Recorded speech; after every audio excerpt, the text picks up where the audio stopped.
বিশ্বাস করে সে আপনার স্ত্রীকে ধর্ষণ করলো, তাহলে কি সে স্বর্গে না নরকে যাবে?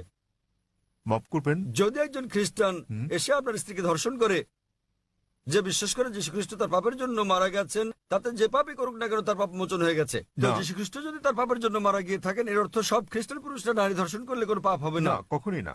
কেন কখনো নয়? আপনি তো বললেন, যদি আপনি কোনো বলেছেন, ব্যক্তি আপনি তো বললেন ভাই, আপনি বললেন আপনার কর্ম আপনাকে স্বর্গে নেবে না, এটা আপনার বিশ্বাস। তাহলে যদি বিশ্বাস করেন যীশু খ্রিস্ট আপনার পাপের জন্য মারা গেছেন, যদি ধর্ষণ করেন, ডাকাতি করেন, যদি অন্য মানুষকে নির্যাতন করেন, তাহলে কি আপনি স্বর্গে যেতে পারবেন?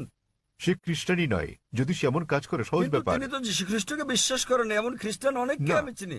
এর মানে এটা ভুল ধারণা, ঠিক আছে? বাইবেলে লেখা আছে ঠিক। এমনকি শয়তানরাও যীশু খ্রিস্টকে বিশ্বাস করে, কিন্তু তারা তাকে অনুসরণ করে না। ঠিক, ঠিক আছে, তারা অনুসরণ করে না। আপনি কি যীশু খ্রিস্ট ভাই সাল্লামকে অনুসরণ করেন? জি। আপনার কি খতনা করানো হয়েছে? জি। তাহলে না, আমাকে খতনা করানো তাহলে হয়নি। কেন আপনি যীশু খ্রিস্টকে অনুসরণ করেন না? যীশু খ্রিস্টকে অষ্টম দিনে খতনা করানো হয়েছিল। আপনি একজন ডক্টর, জি। ঠিক? আপনি জানেন খতনা স্বাস্থ্যগত দিক দিয়ে কত সেটা উপকারী। আমার হাতে ছিল না, তাহলে সেটা ছিল কেন আমার আপনি, পিতামাতার হাতে। তো এখনো আপনি করতে পারেন, কোনো সমস্যা নেই। অবশ্যই। আপনি চাইলে সাহায্য করবো আমি।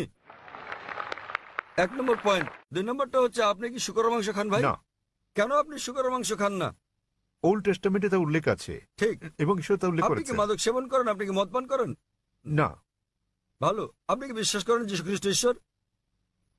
যিশু ঈশ্বর, যিনি মানুষরূপে পৃথিবীতে এসেছিলেন। কোথায় এটা উল্লেখ আছে বাইবেলের কোন অনুচ্ছেদে আমাকে বলেন?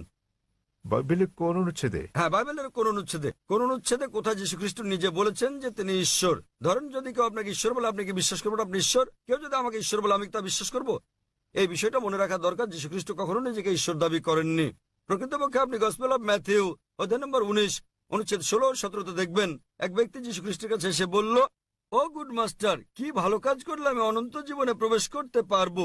তখন যীশু খ্রিস্ট তারপর শান্তি পরিশুদ্ধ হোক বললেন, কেন তুমি আমাকে ভালো বলছো ঈশ্বরকে বাদ দিয়ে? কেন তুমি আমাকে গুড বলছো? একটি মাত্র গুড আছে, আর তা স্বর্গের ঈশ্বর।